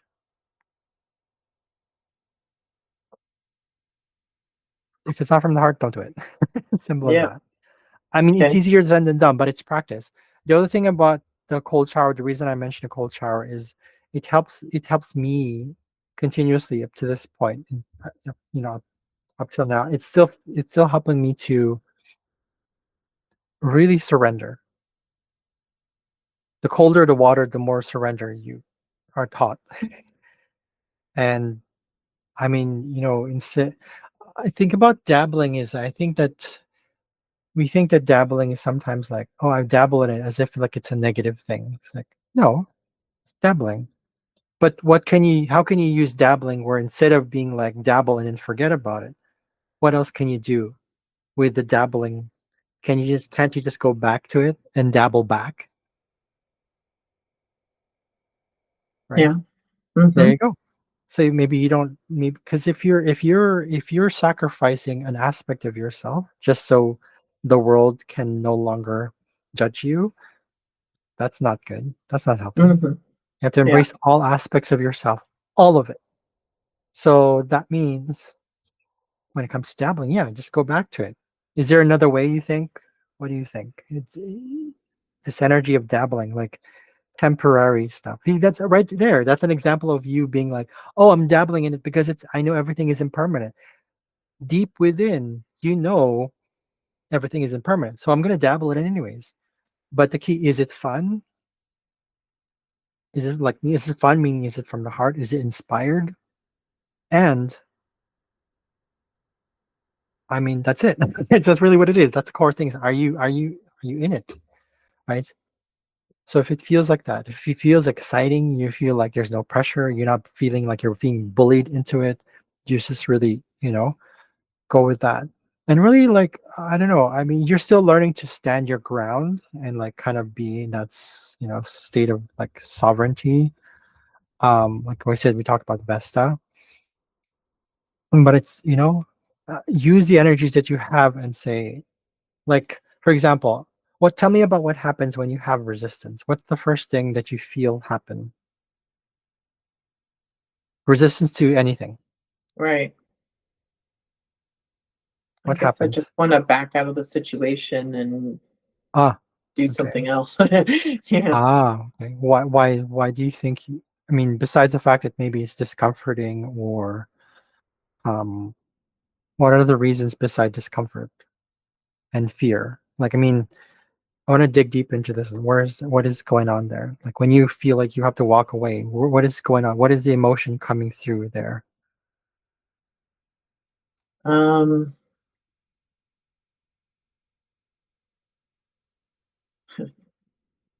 the word that came to my mind, but I don't know if it's the right word for the ambivalence, but I So, don't know if that's mm, the right word. ambivalence. So, in other words, unpredictability. Mhm. So, okay. So there's a part of you that is resisting change also. You Mhm. do it, you're everywhere, but then maybe because you're afraid of change. It's not what we think. It's like, oh, I'm running away from change. I'm is, because like I got asked this question. There was yesterday's training, right? I told you Hmm. about the VIP Oh training. yeah. Hmm. Yeah, so I decided to come and ask questions, and Aaron gave me some. He actually helped me out. He said, "What if?" Because my issues with my life, and this is like for me, I have Libra uh, in this placement as well. I have that, and I thought I've always wanted validation. And then he proposed a question. He posed a question proposing that, what if you never wanted validation? And I was like, oh, okay, yeah, you're right. And that's what it is. I think for you, there's part of it is also validation. Part of your core beliefs. This is Libra as well. Relationships are so important to Libra. Like, Yeah. maybe you're looking for validation. Like when Hmm. you go online, do you look at the views, the number of views? When you go on, like, if someone's messaging you, do you go to your phone because someone go with that feeling? Because that's what I do. I do that myself. I'm just like, why have someone contacting me? Right? You feel that energy. If you do that, then don't resist it. Lean into it. It's like, where's that coming from? Hmm. Hmm. I don't know where it's going. Probably just from, not feeling that validation growing up. So Mhm, mhm. You have I want access to, somebody to see sorry, me and to acknowledge me. yeah, But I also fear people seeing me and acknowledging me. So because there's that, yeah, because there's that, you maybe a part of you really doesn't. It's a resentment. It's like you feel like it's because people haven't noticed me. The moment they notice me, it's sort of like it's. I think we have something similar where it's called it's not just, it is codependency, but there's something about it. It's that whole I want. I do this all the time. I still kind of do this where it's like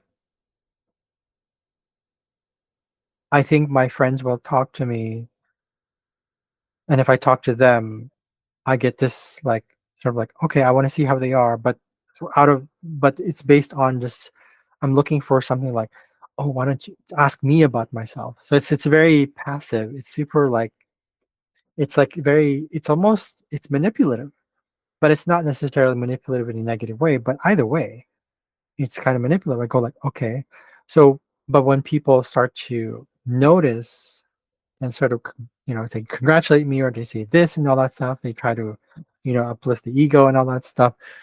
There's a part of me that goes like, you don't want to be under the limelight. yeah.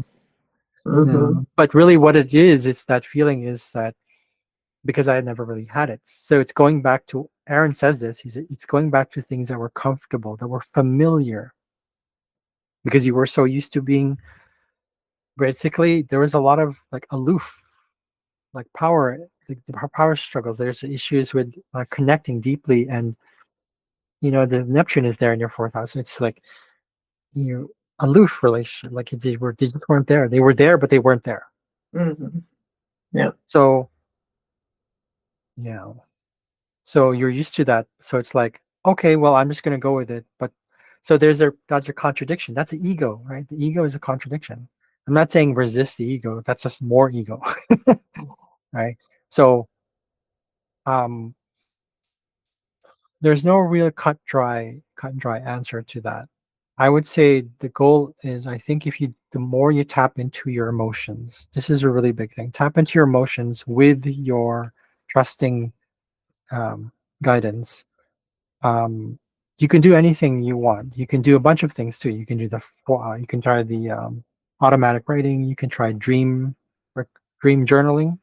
Hmm. You try so many things. They're just modalities, really, right?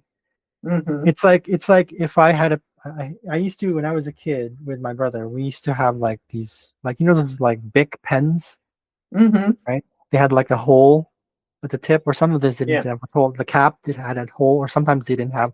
So what he did was, like, whenever there was what do you call this?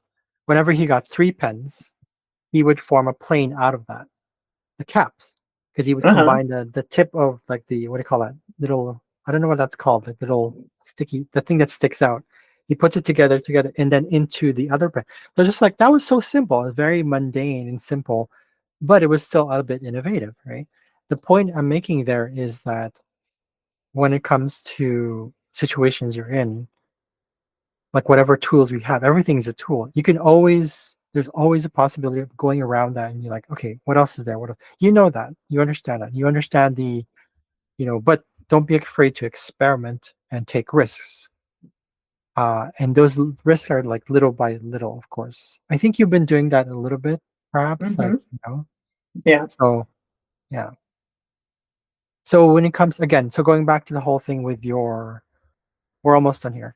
The with your big business stuff. I would say there's also another thing too. You have here Chiron, right? So I would say go, I don't know. I'm not saying this is a direct advice, but maybe a suggestion. I don't know. Go back to shadow work. They go Mm-hmm. into deep into the emotions. Look into that thing I told you about with the Wim Hof method. See what Yeah. resonates with you. Mm-hmm. And if you're worried about being consistent, try like once a week.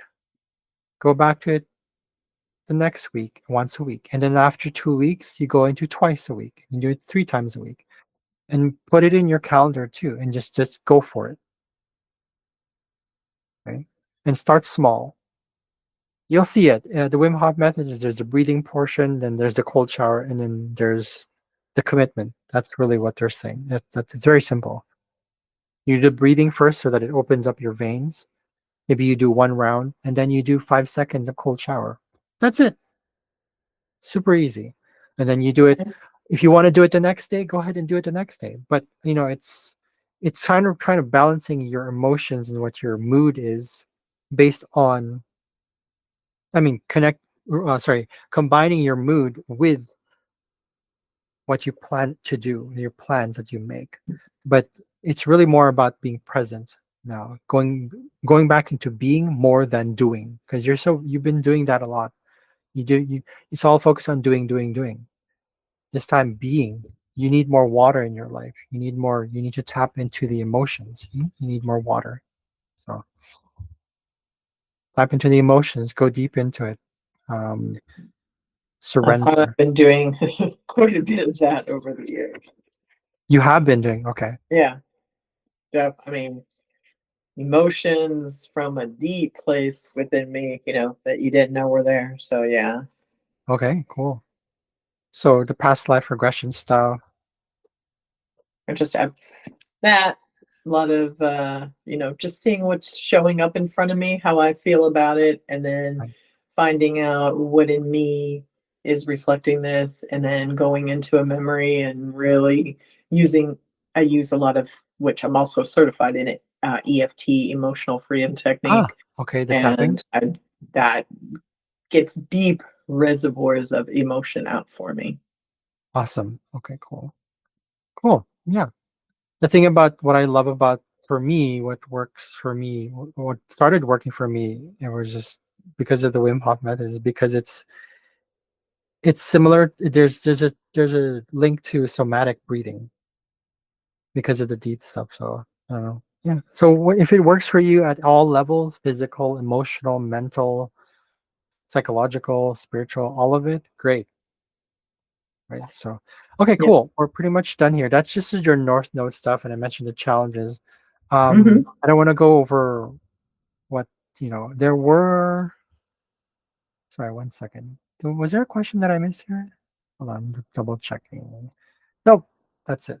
Your talents are also tied to that, anyways. So, um, I think you doubt if you have hidden talents, that's Coronis right here. If you have hidden talents, well, what do you think those are? What do I think my talents are? Or like the ones that you thought you didn't have, but you actually like, oh, actually, I can do this. Hmm. Well, I think, a psychic ability, Mhm. maybe even something with connecting with the other side. Because, like I said, I always dream of people that have passed over to the other Yeah. side, you know, Yeah, even when that's I didn't know them very well. They were like a relative of one of my friends, and, you know, they passed on. They don't even have dreams of them. I always dream of them. So I think something in that nature. so Um, I think okay, so I think either between mediumship and channeling, both like Akashic records slash mhm, mediumship sort of thing. I think if you tap into that, yeah, because it is in Cancer here, so that means it's something to do with families. uh-huh, Um, so that could be your medicine, you know, as we call it in FTP. That could be your medicine towards where you're headed. Family trauma, family related trauma, emotions, um, particularly with like the body. That's an important one. So if you do the EFT, that's why you got into EFT, because it's like you're trying to go into that physical, right? Because trauma stays in the body because we don't release it physically in the first place. As humans, we haven't been doing that for a long time. You know, animals after they fight, what happens? The birds flap their wings so because they're releasing the energy. They're releasing it, right? I think this is why Haka in us in New Zealand. That's why they go to they have the Haka training. The present, I don't know. They go they release their tongues like it's like releasing all that anger. It's like that energy. It's like releasing it, releasing it, releasing it, but not under the emotion, but above it, but releasing it to the body. So something mhm. somatic, of course, yeah. Somatic, prof. I don't know, something with prophecy, something to do with what I said earlier about yeah. There's something else about Eris, like like an she's kind of like an activist. Not saying be an activist, but if, you know, you never know. Well, there's also something really that bothers me that I just saw yesterday. The homeless, like, really bother me, and I keep saying, "I want what can I," and I even asked, "Well, what can I do about this?" I mean, I'm even in a smaller town, and I went through a certain neighborhood of my town, you know, yesterday, and I just Mhm. saw what you usually see in bigger cities, just people you didn't used to see this here, people just sleeping on the ground in the middle of the day. Another guy has no legs and he's walking across the parking lot with, you know, a wheelchair. I'm like, you know, this shouldn't be like this. You know, what can I do about it? You know, and I've given money before, but that just, you know, feeds Yeah, them for a day or whatever. Like, what can we do to end this? You know, so yeah, yeah, that's right. That's where the whole that's where it's connected to impermanence. Not because what they're experiencing is temporary or that well, how we're going to solve it has to be permanent. Neither one's exists because I think there's a part of you that feels that, right? There's a part that feels it's huge. That's why you have this, like you have compassion. That's okay. The other thing is though also to allow yourself and be gentle with yourself, saying that, you know, you have to get into that energy of believing that it's like not just thinking it, not just feeling it, really getting to a point eventually of believing that it's like, okay, it's not saying I'm doing what I can, but it's like when you're present, when you're in here now, and it becomes this practice. Eventually, that becomes like it expands on its own. That's energy. That's consciousness, right? So when we're present, we're tapped into that. Then you get your answers in terms of like what to do. But doing is not that important compared to being. And how that helps with them is that it's kind of like a flow. Like if you think about like a forest that's been part of it has been cut down, we think it's like we like to box it in and say, oh shit, all those trees, oh like crap, or like all these animals. Like I'm vegan, so I'm just like all these animals that are like, da, da, da, da. I can't get into that because I know that even though it's not even about like, it's neither I don't care or I care so much that I probably can't do anything about it, so I give up. It's not any of that stuff. It's more like there's a bigger picture outside of that that sees that the the death that happens when we see it. There's one side, there's the human side, which perceives it as horrifying, and then there's the higher side, which is like, okay, that's it's acknowledged. We're acknowledging that that's sad. That's what it is, but it's a practice. It's practice in terms of like, it's not even the whole seeing the bigger picture. It's really all of it, that everything is connected. That the form, because it is impermanent, and you've heard this many times before, it's like, well, that's not who they are either. It's just a form. But there's the ego, there's a part of it that wants to, there's that good side about the ego, which is compassion, which is like, it feels it's like, no, I don't want that. But you go through it, you sit through it, and you lean into it. It's going to take humanity some time, a lot of, several, I don't know, to really get there. But because if you think about it, what caused this, what led to this in the first place, what led to homelessness in the first place, if you backtrack to through history, you look at the little details, what led to it.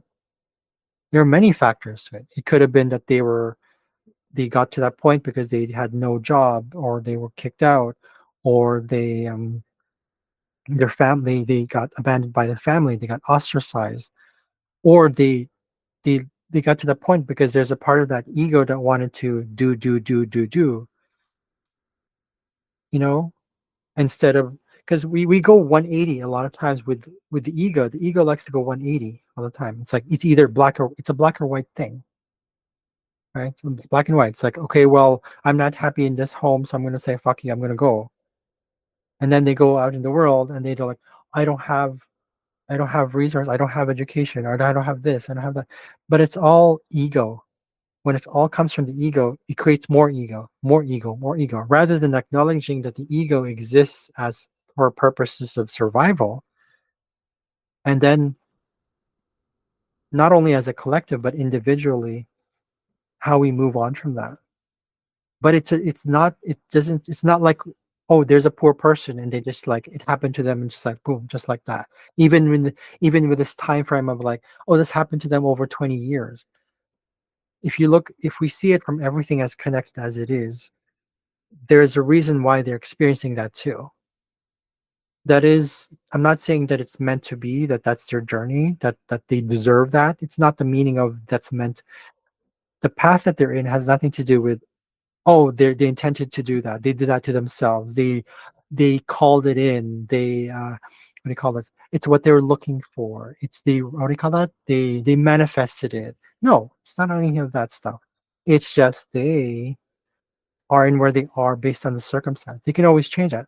So I would say like you could do some things like that, be an activist and be help someone. Um, but of course, doing little things, one person at a time. But instead of doing things for them, be with them. Right? That's funny because like Eris is a pacifist energy, but she's like, but I'm not saying I'm not saying do what she does is like laugh at the poor person. No, obviously not. But I'm saying it's like you can make use of what you already have and sit with it and see, because if they're asking for it, usually they're gonna go get help. But if they believe that they're powerless, they're not probably gonna go get help. But we think that there's a part of us that, or we believe this is a part of us that should be helping them, because not only do we feel a lot of compassion, but it's almost like we feel responsible. Why? Why are you responsible for it? Where does that come from? Hmm. Right? It's not, that doesn't also mean to say that it's like, oh, the one you see a poor person on the street, you're not going to help them. No, it's what is, right. There's not, there's the bigger picture, there's a smaller picture, but it's not actually separate. There's picture. Okay, so it's hard to fathom all that stuff with this three-dimensional mind, and that's okay. That's where we're at. So I think that that's why we say when they say do your best, it means do your best. It doesn't mean like, but like you said, you didn't realize it. You said that if I just give them money, if I just help, or if I donate, it's just going to be temporary. Well, yeah, but lean into that and say, okay, well, this is what I can do right now. I appreciate it. You send that energy. It's also energy as well. It's not just physical. You send out energy as well, right? Everything is actually energy. How do Yeah. else do you, right? How else do you think, how else do we have material things manifested? Because of energy. So the Yeah. source is energy. So we have to go back into energy and really go back into honing that. The more we practice it, the more we're going to get used to not only connecting, seeing, knowing, and then the action will come through, especially when it's inspired. But the moment we get called into that action, that's when we go, okay, I'm going to say yes to it. Because I'm still learning that myself. I'm just like, I don't want to. So there's a resistance, and there's also unnecessary laziness, right? So I mean, we're all here to learn. We're all here to learn. So, but so that ties in. But definitely owning a lot of the emotional stuff. You've been doing it, so yeah. So the thing about with the burst charts is that we do follow them, whether we see it or not. Sometimes a person doesn't have to see their burst chart, to be honest. Um, it's just nice. It's fun.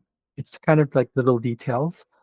Well, one of them is definitely like that whole a lot to do with the psychic abilities. Kundalini energy, by the way, I forgot to mention that. That's Vesta. Hmm. So if you've tapped into that, great. Um, but really, Kundalini energy, as Teal Swan says, is not something separate of you. You are Kundalini. You are life. It's just about opening that up. So for some of us, it might take a while. For some of us, it just comes out. But I don't know. I think that's the thing we have when especially for us with air past lives in South Node in air signs, Libra, Aquarius, and Gemini. We kind of compare. We like compare ourselves, especially with Libra, like to compare ourselves to others, you know. And Hmm. yeah, there's nothing wrong with that. It's just that it's about the timing as well, I would say. So yeah, so you use the gifts of your past, have used you reutilize repurpose the energies of jealousy, envy, vengeance, vindictiveness, uh, into something that is not separate from the whole. You know what I'm saying? Like it's not a separatist, meaning like ego, right? So, um, I don't know. Have you ever tried combining your past experiences, like with your knowledge and with where you are now? In what way do you mean that? Like, so for example, Odin could have been like a librarian. That could signify that you were probably a librarian. Um, you were highly into knowledge. You were like a truth seeker somehow, something to do with a lot of like books and knowledge and um Yeah, I think actually everything that I've experienced and done has prepared me for other things in my life. Like I said, I did briefly, I taught like a wine class. I felt like this really deep connection as a mhm, teacher. I've always kind of felt that. I've said that to myself. mhm, I could see mhm. myself on YouTube with the board teaching people about things. I just haven't done it yet. But yeah. Okay. You haven't, so what do you, okay, so So even okay. now I'm like a sales consultant, um, you know, talking to people on the phone all day. But as I'm doing it, I say to myself, like, I'm like, yeah, I could see myself doing this on YouTube about, spiritual things and things like that. So, and I think I have, and I've been told before, I have like this thing about communication, like, and Yes. being a speaker. And so, So I think that there's many things that I've done in my past that I could see kind of all like Yeah. prepared me for the next, and Mhm. then whatever that final thing happens to be in my life. But Yeah. So you were used to the very much like you're so used to the practical things. You're used to logic and all that stuff. hmm I'm using this in terms of the elements. You're used to the fire. So you're used to the air and then earth energies. Now you're going to go into fire and water. hmm Okay. So fire and water, emotions, and it's okay to not completely like it's not about emotions per se, but like the energy of emotions. Because energy of emotion is creation. Okay? It's creativity. That's really what it's. Water is creativity. Fire is also hmm creativity, but fire is more about intuition. Okay. So again, it ties back to all that stuff.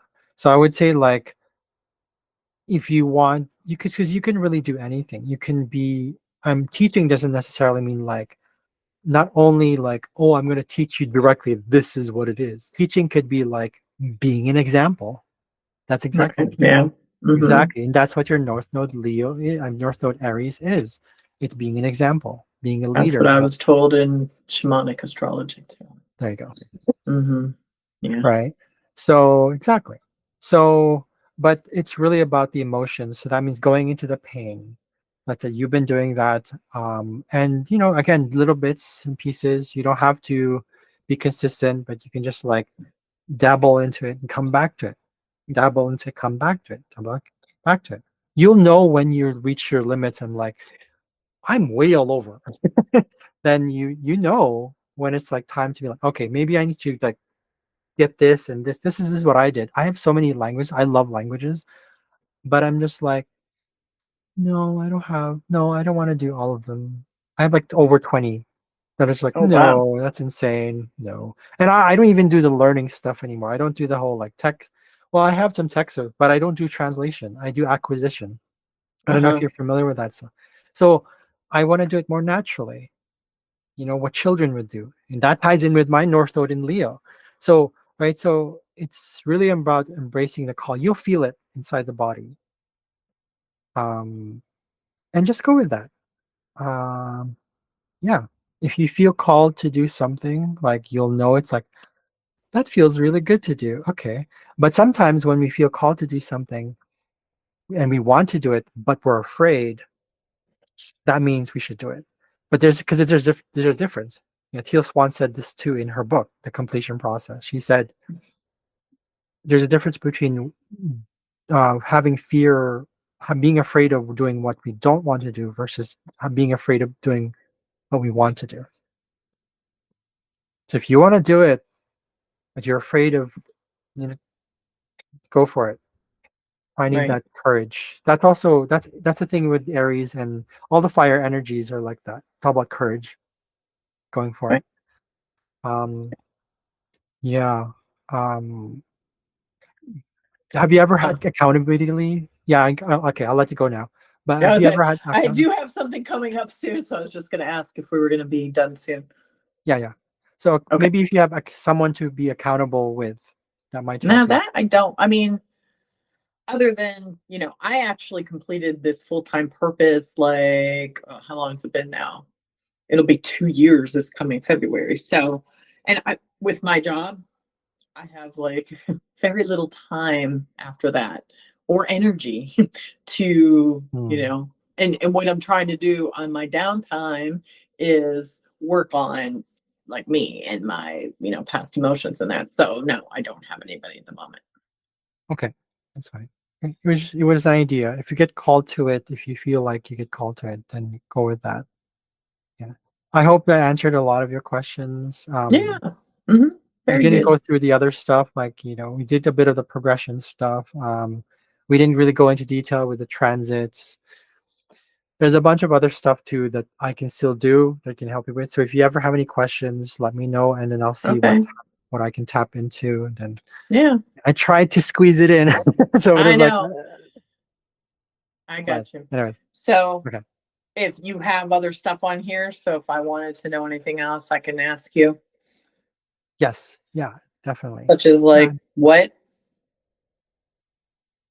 Yeah, sure. What Such questions? as like what, for example? Oh, sorry. Like if you have any, if something comes up and you're just kind of like wondering, Oh, you try it yourself too. You know, you see what your guides are telling you. You see what those are, and then if you want a bit of more earthly confirmation, what the stars are showing through the uh-huh. charts, then you can ask me. But Okay. Okay. yeah, All right. Okay. So just contact you through here like we did. yeah, that's cool. Yeah. Okay. All Yeah. right. So, and I'm gonna be more clear next time. I'd be like, Oh, ah, oh, okay. Because when I asked you a question, I forgot to ask it. It's like, oh, this is by the way just a question. It's not really like scheduling it. I was like, oh no, I forgot to write that. No, and I get busy too, so I understand. I It's got you. totally fine. But yeah, Okay. but it's okay. It's all done. So you have a YouTube channel already? Yes, I do. What is it? Um, what is the just my name, Jose Antonio. Oh, okay. Yeah, Okay. but I can send it to you. Do you want me to send it to Yeah, you? sure. Okay, sure. Yeah. Okay.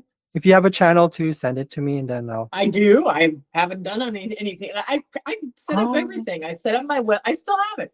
I set up my okay. website. Wrote my first blog post.